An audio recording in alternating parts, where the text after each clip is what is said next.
What is going on, my Atomic Autoworks friends? So guess what? This car came in, and it's a, what is it, 69 or 68? 68. The 68 Camaro. I didn't even look at it yet. I didn't have to work on this one. Rick and Bill both worked on it, and Grace worked on it too. Like that. And when it originally came in, the customer just wanted to put a headliner in it. After we got it done, the next day he's like, hey, well, it's there, can you just button it up? Throw the interior in there for me, everything he had, the carpet, the seats, door panels, all that stuff. And it was a little challenging, as they always are at the end, because the final fit and finish with all the paint and body filler on, a lot of the holes need to be burred out and really fine-tuned to get everything to fit on here. And you know what? Since Bill was working, Bill, come over here.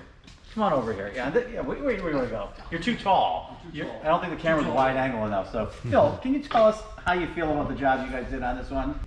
We did a lot of work. We did. Rick and I worked very good together as a team. We put in everything you can see here. We did. This was bare bones when we started, and the headliner was the biggest challenge. We pretty much got a car interior in a box, and we were given the opportunity to put all of this stuff together. So pretty much we started with the floor. Everything was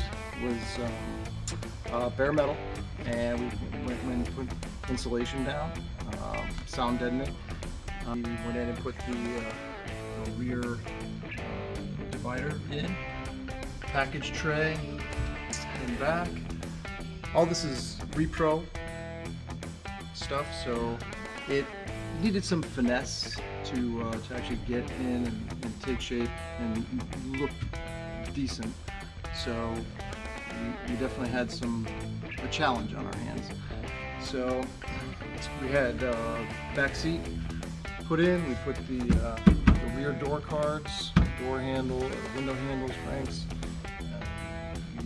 The headliner was the biggest challenge for us, getting that perfect and right, tight as a drum, as Ed would say.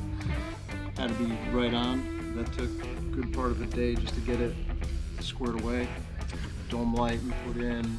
We put the door cards in. Rug was the biggest transformation for me, because once that went in, we weren't looking at bare metal anymore. So that was a good milestone. Finally, the seats went in. Once the seats were in, we were on the home stretch. Sun visors we added.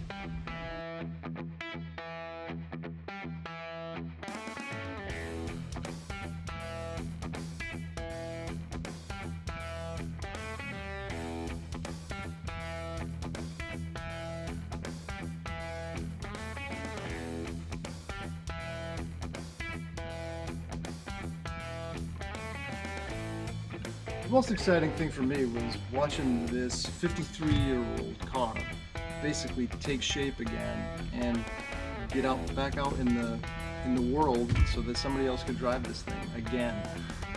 Don't know how many owners this would have had, but it's a pretty awesome thing to be able to see that.